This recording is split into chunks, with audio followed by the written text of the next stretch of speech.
Hello friends, UFC 250 is going down later today.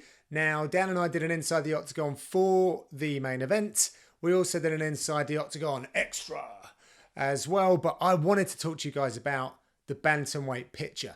I don't know what it is. I've always really enjoyed the lighter weight classes, and I was thinking about that in itself, and it might have something to do with my first two coaches were featherweight fighters, and I just feel like you see more detail. Lots of technical stuff. And then I started applying this to UFC 250, who's on the deck, the smaller octagon, the way that the situation is right now. So I want to talk a little bit about all of that stuff.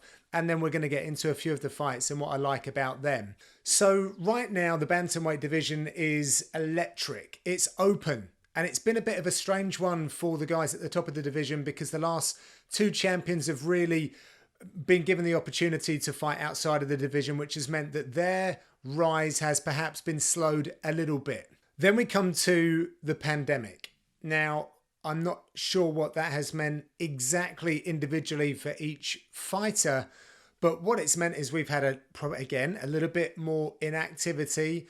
We've had some fights scheduled that haven't happened, and now there's been increased amount of time for these individuals to go and prepare themselves.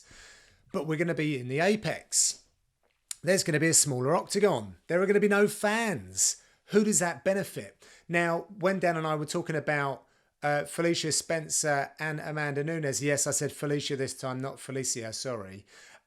I was pretty adamant that that situation actually helps Spencer because she's not walking into this wall of noise against this greatest of all time female MMA fighter. So it's gonna be more on her terms. It's like a more level playing ground. Now that sort of leads me on to the characters that are in this. I'm gonna grab hold of the fight card so I don't get it wrong. So on the main card, we have in the co-main Rafael Assunção, number 5 ranked, against Cody Garbrandt, number 9 ranked. We also have Sterling versus San Hagen. That's number 2 and number 4 respectively. And then we also have Eddie Wineland, veteran, against the new guy, if you like, Sean O'Malley.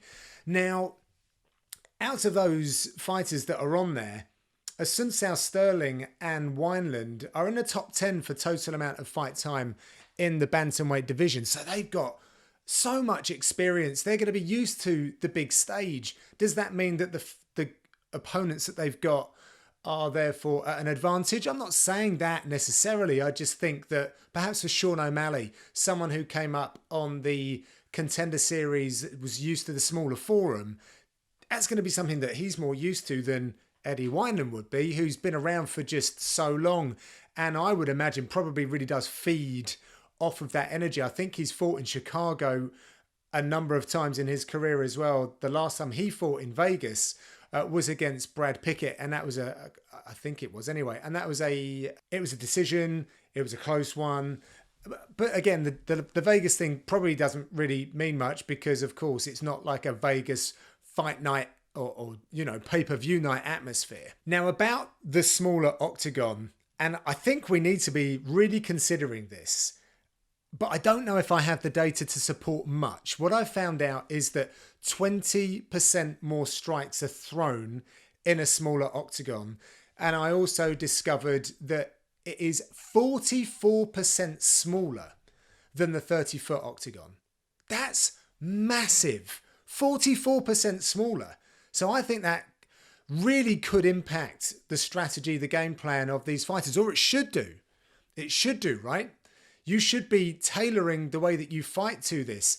But I don't know if there's enough data right now relative to individual weight classes and maybe even fight styles that are going to give us a really good look. We can maybe overthink this, but wrestlers, for example, they're going to be able to close that distance a lot more. It's people that like to sprawl and get out of the way of the wrestler, they got less space in which to do so. So they going back in a more linear fashion might be problematic. You might need to use more lateral movement, things to that effect. And I'm sure people that will be watching this are not newbies to the game. So you'll be able to guess as much as I will as to how that might affect these fights. Now let's talk specifically about the cast that are on display here in these 3 bantamweight fights, which is massive for the division, of course. Let's not let that slide. The reason why I'm so excited is because there should be more clarity. Sounds like Peter Yan and Jose Aldo will be fighting for the title. That means everyone else has an opportunity right here, right now, to make a massive statement, to put the stake in the ground and say, look, I put on a fantastic performance and I am the rightful next contender. And I genuinely believe out of those four, you know, we could see some storylines emerge. Even with Sean O'Malley and Eddie Wineland, okay, I don't believe that they are going to be making a claim for a title shot next, but with scheduling, etc., someone like Sean O'Malley, who comes in with a lot of eyeballs, if he is able to put on a great performance, he could start leapfrogging into someone who perhaps wasn't successful but still has a ranking against their name. Right, first up, and it's not the co-main, but it is a massive fight, probably in my eyes, maybe the number one contender fight, and that is Aljamain Sterling versus Cory San Hagen. I want to spotlight Aljo first. Now, the man's on a 5-fight win streak, been out for a year with a wrist injury, which is interesting in itself. I think it was something that he was dealing with for an extended period of time. Now he's got that fixed. What does that mean for the way that he fights? Hopefully it adds something, but maybe it just means he's more comfortable. Now, his last two losses were to Asuncao and Marlon Moraes, obviously two fighters that fought one another twice as well, and they really are the cream of the crop. When we look at Aljamain, he is a guy that will break you down. He's got a 50% finish rate, which isn't crazy, but again, let's consider that this is the bantamweight division and they don't really have the knockout finish ratio that the light heavyweights do. It's just, that's the physicality of the smaller weight classes. But what he does have is the ability to control you. And he also has a very high output. And again, I'm going to keep applying this to the smaller octagon because I think that is pretty key here. So Aljamain is going to be able to put up a big smoke screen of strikes. He'll also be able to do some damage with them as well and fundamentally score points. But he will be able to control you when he closes that distance. And because we have a smaller fighting arena, he is going to be able to cover that distance very, very well and then chew up that clock. Now, one of the stats that I particularly like about Sterling is that he has the number one strike differential in the bantamweight division, which means that he lands more than he absorbs. Why is that key in this one? Well, San Hagen has a terrific jab. He's pumping that jab out a bunch. And in the UFC, he's got a crazy output.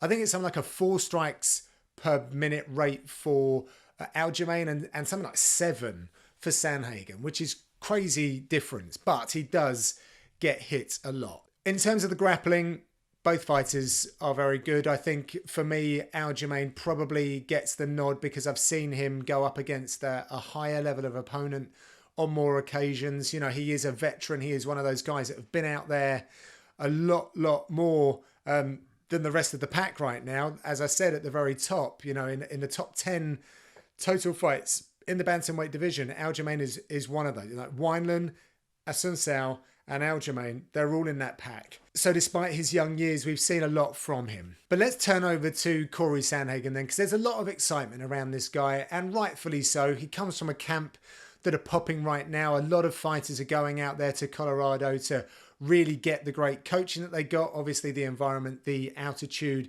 it all helps. But he has come through as a unique look. He's tall, he's got a good range, he fights a little bit differently to what we might have seen historically from bantamweight fighters, and I think we see slight evolutions in his game every single time as well. As I just said, talking about Aljamain and referring to that very high strike rate of Cory San Hagen, he uses his jab very, very well, but Aljamain Sterling moves in a very interesting way. The one thing that Dan did say on our Inside the Octagon show, extra show, was the knees of Cory San Hagen. He's got a very nice static sort of jump knee, and I think he can also propel himself forward with like a switch knee. And we did see Aljo get starched by Moraes when it was the knee that knocked him out, but I think Moraes was actually looking to go for a kick. Either way, Aljamain's got to be very careful when he changes his level to go in on the hips or take a leg that he doesn't meet a knee or a kick on the way in.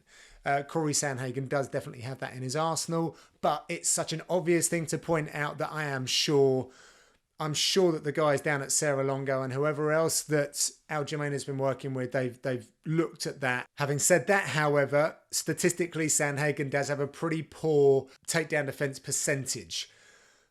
In looking into that, I don't think that he's too bothered about being taken down. He does have some nice tricks on the ground. He does like that Kimura grip, that double wrist lock grip on the way down, which sometimes might count for a takedown, but actually he's sort of sacrificing himself in order to put himself in a more dominant position on the ground and to be able to attack aggressively in those grappling exchanges. The man hasn't lost, however, since February 2017. So he is riding high, and that does definitely play a factor.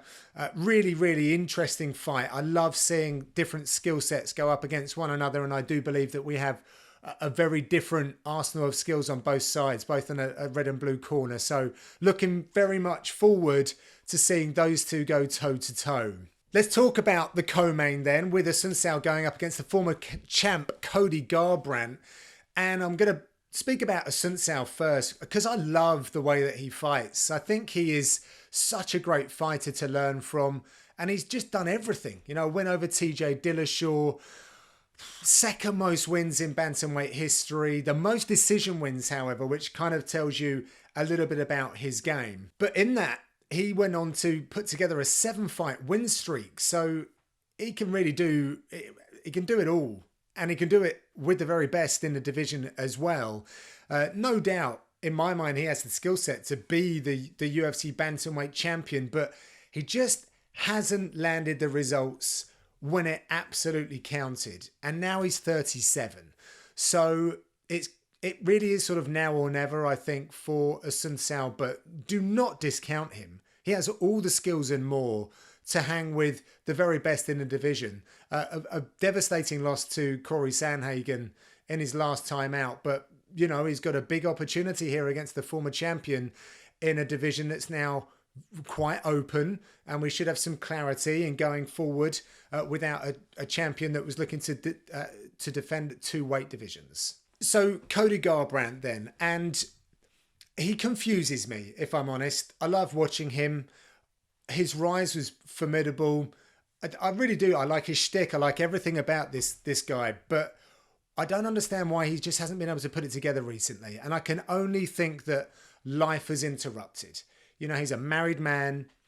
He has a child. He's got businesses. I know he's had a bunch of injuries as well. So it's difficult to keep focused, and I understand that. And maybe that's the reason why things haven't quite connected at the right time, which they really do need to, by the way, in order for you to put on the very best performances inside the octagon.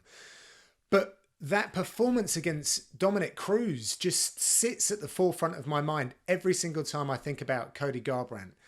It was, for me, just one of the most unbelievable performances that I've seen in a positive way. I didn't not think that he was capable of it, but from his perspective, that was as close as it gets to perfection. Just brilliant. Now, I've mentioned that specifically because he had a long time to look at Dominic Cruz. His teammates had a long time to look at Dominic Cruz, and maybe subconsciously, the Team Alpha Male guys were just looking to create the perfect fighter to beat Dominic Cruz because he was the man at bantamweight at that time. So maybe it was just by proxy that he had everything, all the skills in it, and it was just tuned up to beat Dominic Cruz, and that happened.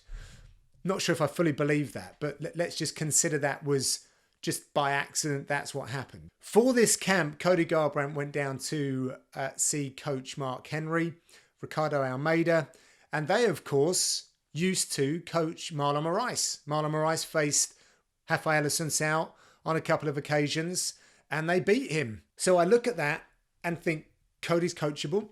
He's gone to a new camp, a camp that have got a lot of information, a lot of notes on Rafael Assunção, who's been around a long time. Don't think he's going to revolutionize the way that he fights between fights, and certainly in the last year or so. And that's going to be of an advantage to him. I'm excited to see what he comes through with in the octagon. I think there's enough distance without the true emotion that he brought into the Dillashaw fights. I think he can just get down to business, and maybe we're going to see the best of him. Maybe there's been a bit more clarity and he can realise what he really wants, because not having your arm raised as someone who has worn the belt will be difficult to digest, and I'm sure he's had to do a lot of self-reflection. So if this is going to be good, and again, referring to the smaller cage, go back to that Dominic Cruz fight. Look at the way that Dominic Cruz moves, and look at the small footprint that Cody Garbrandt had, and what he was able to do in a very small space. He was able to get out of the way of so much stuff with very little effort, and I think that smaller octagon is going to be advantageous for him and the way that he can fight if indeed he gets it all together. So an exciting one for us fans to see how Cody Garbrandt is going to respond in this one. And yeah, he needs a big performance here if he wants to stay right up there with the rest of them that are vying for contendership at 135 pounds. All right, then we look down to what kicks off the main card. Yes, it does. Just checking my notes. Eddie Wineland. And the man's been around for so long. He was the WEC Bantamweight champion. I think as a man who's deep into his 30s now, he'll obviously have to change up the way that he trains. I don't think that it's meant a great deal for the way that we see him perform in the octagon. It is all about the power game. You know, he is someone who I think he's got 8 knockdowns in the UFC. He's got the second most knockouts or TKOs in the bantamweight division. That's deadly. You know, you have to respect that. His last 4 wins have been TKOs, but in that time he's also lost 4. So mixed results. I think it also says to me about going to a decision. I don't think that he's a decision kind of guy. I can't remember how long it's been since he's actually won on the scorecards. It might have been Brad Pickett that I spoke about, which was a long, long time ago when he last fought in Vegas. Not a lot of activity out of him either. He has a job, he has a family, so we're seeing him like once a year, and it's been another year since we last saw him. But what a fantastic performance it was. But I think we can take from that he put it together on that night. He was still powerful, still moves well, gritty, but he still comes forward with that face-first style of fighting. And I think if we look at the fight before that, it didn't really work out for him whenever he was trying to be more strategic, and he actually didn't win on the scorecard. So the way that he fought in his last fight probably needs to be the way that he fights in this fight. However, let's transition over to Sean O'Malley. Just so fast, just so long, uses his range very well, is used to fighting in a 25-foot octagon. Man, he is a very talented young man indeed. And I just feel like he's so snappy, so quick, so sharp, so present, so calm that it's going to take a very, very good hit from Wineland to be able to put this one to bed. But I think he can do it. You know, O'Malley needs to be on his game, totally focused and tuned in. But if I'm honest, I've never seen anything different from him. I think he is that kind of fighter. So it's a very difficult challenge for Eddie Wineland coming in against someone with the momentum of Sean O'Malley, who's so confident. But there's a lot to win here for the veteran, a lot to be gained. Whereas for O'Malley, it's a dangerous fight. You're going up against the man who in that division has proved time over to be an absolute destroyer, a destroyer of dreams. And, you know, one or 2 inches in the wrong direction and you get cracked by Wineland and you're seeing stars. But I think if I was doing this video for that fight between O'Malley and Quinones, I'd probably be saying the same thing.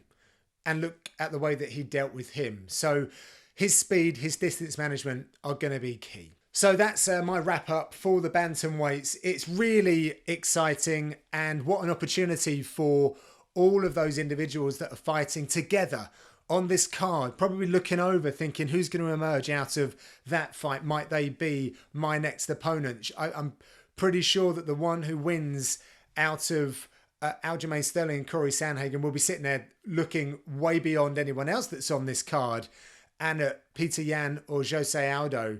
But I mean, it's just a fantastic opportunity to spotlight the bantamweight division, which I said at the very top is one of my favourites.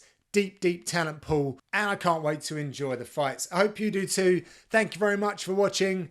Give us one of those. Little subscription thing would be good as well. Thanks very much. See you soon.